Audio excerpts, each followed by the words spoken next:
এক দেশ এক ভোট নতুন কিছু নয়। দেশ স্বাধীন হওয়ার পর থেকে লোকসভা এবং বিধানসভার ভোট একসাথেই হতো। কংগ্রেস এবং কমিউনিস্টদের কুকর্মের কারণে এখন পৃথক পৃথকভাবে লোকসভা এবং বিধানসভার ভোট হচ্ছে। বুধবার রাজধানী টিভি অ্যাসোসিয়েশনের হলঘরে বুদ্ধিজীবীদের নিয়ে আয়োজিত এক আলোচনা চক্রে বক্তব্য রাখতে গিয়ে এই কথা বলেন রাজ্যের প্রাক্তন মুখ্যমন্ত্রী তথা বর্তমান লোকসভা সাংসদ বিপ্লব কুমার দেব। আলোচনা চক্র শেষে সাংবাদিকদের মুখোমুখি হয়েও একই কথা জানান তিনি বলেন, কংগ্রেস এবং কমিউনিস্টরা কায়েমি স্বার্থ চরিতার্থ করতে বিশেষ করে কংগ্রেস দল বিভিন্ন সময় ৩৫৬ ধারা প্রয়োগ করে রাজ্য সরকারগুলিকে ভেঙে দেয়। পাশাপাশি কোনো কোনো লোকসভার মেয়াদ সংখ্যালঘু সরকার হওয়ার কারণে পূর্ণ সময় পর্যন্ত টেকেনি। তাই বর্তমানে লোকসভা এবং বিধানসভার ভোট পৃথক পৃথকভাবে হচ্ছে। তিনি জানান, দেশে এই আইন চালু হবেই, তা নিয়ে কোনো সন্দেহ নেই। সাংসদ বিপ্লব কুমার দেব বলেন, সংশ্লিষ্ট বিষয়ে জনপ্রতিনিধির কাজ হচ্ছে এই নিয়ে বিরোধী দলগুলি কুৎসা রটানোর পরিপ্রেক্ষিতে জনগণের মধ্যে জাগরণ সৃষ্টি করা। এই লক্ষ্যেই এই ধরনের আলোচনা সভা ইত্যাদি অনুষ্ঠিত হচ্ছে বলে জানান তিনি।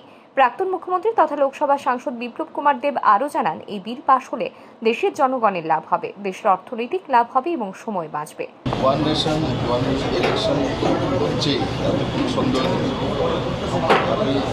আপনারা দয়া করে এটা ডিক্লেয়ার করে দিন। হচ্ছে আমাদের কাজ হচ্ছে জনপ্রতিনিধিদের যে সেই বিষয়টা বিরোধীরা যেভাবে প্রচার করছে যে এতে মানুষের লোকসান হবে, ব্যবস্থার লোকসান হবে, সেই বিষয়ে অবগত করা, জনজাগরণ করা, সেটার জন্য আমরা যাচ্ছি। আর এটা নতুন কোনো কিছু নয়। ওয়ান নেশন ওয়ান ইলেকশন আগেও হতো, দেশ স্বাধীন হওয়ার পরে একসঙ্গেই ইলেকশন হতো। এই কংগ্রেস কমিউনিস্ট এদের কুকর্মের কারণে আজকে এগুলো হয়েছে, তার জন্য বিল আনতে হয়েছে। এটা নতুন কিছু নয়। দেশ স্বাধীন হওয়ার পর একসঙ্গেই সমস্ত ইলেকশনগুলো হতো।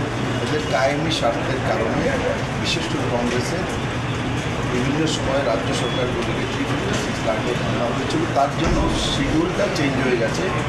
আর 2-4বার লোকসভা ইলেকশনও সময়ে করতে পারেনি। লোকসভা ইলেকশনও অনেকবার সংখ্যালঘু সরকার হয়েছে, সেই জন্য সরকার ভেঙে গেছে।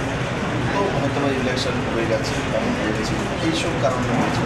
তো এটা যাতে বারবার না হয় আর তাদের দেশবাসীর বোঝ করে এদের সময় খরচা হয়, লাখ কোটি টাকার খরচা হয় ডাইরেক্ট করে, তার থেকে মুক্তি করার জন্য এই বিল আনা হয়েছে। এতে মানুষ, সাধারণ মানুষের লাভ হবে, দেশের আর্থিক উন্নয়ন হবে, সময় বাড়বে। এই কর্মশালায় অন্যান্যদের মধ্যে বক্তব্য রাখেন ত্রিপুরা কেন্দ্রীয় বিশ্ববিদ্যালয়ের প্রাক্তন উপাচার্য ডক্টর অরুণোদয় সাহা, টিআরটিসির ভাইস চেয়ারম্যান সমর রায় প্রমুখ। Bureau report, RE news.